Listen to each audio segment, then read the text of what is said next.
Cineplex এই করেছে সেই করেছে ওটা করেছে, অনেক প্রযোজক হয়তো লজ্জায় বলতেন না। ওনার নিজের ছবি কখন শো হবে, কখন চলবে, উনি নিজেও কিন্তু জানতেন না।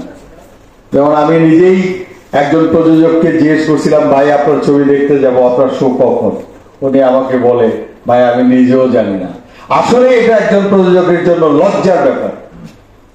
একজন প্রযোজক লগ্নি করে তার ছবি নির্মাণ করে, উনি নিজেও জানে না ওনাদের ইচ্ছা মতো শোয়ের সময় ঠিক করবে, আবার ইচ্ছা মতো বন্ধ করে দেবে। আমি এর তীব্র নিন্দা ও প্রতিবাদ জানাই। বলে গেছে, ইকবাল সাহেব বলে গেছে, আজকে কেন আমরা আপনাদের শরণাপন্ন হয়েছি, ইকবাল তার বক্তব্যে ক্লিয়ার করে গেছে। আজকে ইকবালের তো এখানে আপনাদের ডেকে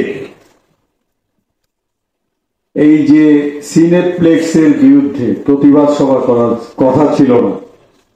আজকে কিন্তু ইকবালের কথা ছিল, বা ইকবাল করত আপনাদের ডেকে আরেকটি নতুন ছবির ঘোষণা দেওয়া এবং ইন্ডাস্ট্রির একটি সুখবর দেওয়া।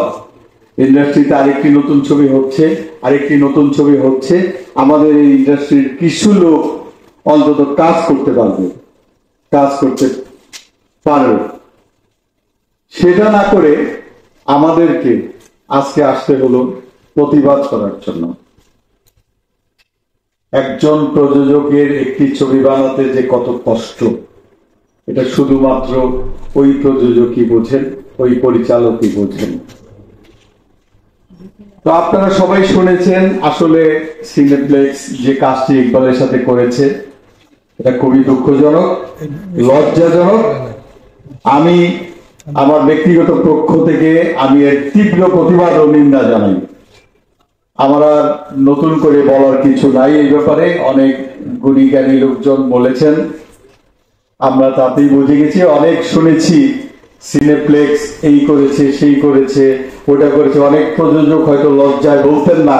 ওনার নিজের ছবি কখন শো হবে, কখন চলবে, উনি নিজেও কিন্তু জানতেন না। যেমন আমি নিজেই একজন প্রযোজককে জিজ্ঞেস করছিলাম, ভাই আপনার ছবি দেখতে যাব, আপনার শো কখন? উনি আমাকে বলে, ভাই আমি নিজেও জানি না।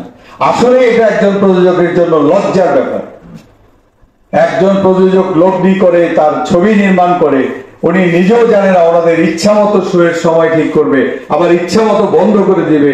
আমি এর তীব্র নিন্দা ও প্রতিবাদ জানাই। আজকে ইকবাল হয়তো প্রতিবাদ করেছে, ইকবালকে ধন্যবাদ।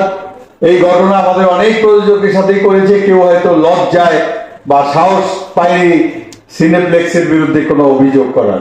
ইকবালকে আমি আবারও ধন্যবাদ জানাই, আজকে এই উদ্যোগ নিয়েছে। পাশাপাশি আমাদের প্রযোজক সমিতি নেই, আমাদের প্রযোজক সমিতির কমিটি নেই, বন্ধু লিটন সাহেব বলে গেল। আজকে যদি প্রযোজক সমিতি থাকতো তাহলে এর প্রতিবাদ হয়তো বা আরো অনেক আগেই এর প্রতিবাদ হতো।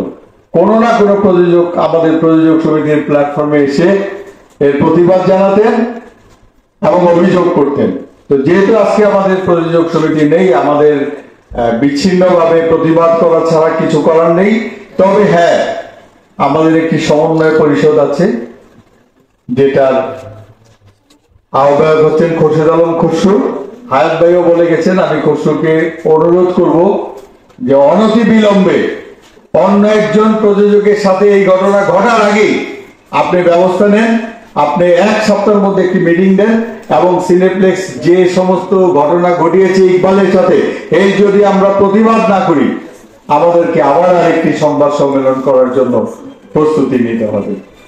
আমি আবারও এর তীব্র নিন্দা ও প্রতিবাদ জানাই। ইকবালকে আবারও ধন্যবাদ দিচ্ছি এরকম একটি সাহসী পদক্ষেপ নেওয়ার জন্য। সবাইকে অনেক অনেক ধন্যবাদ।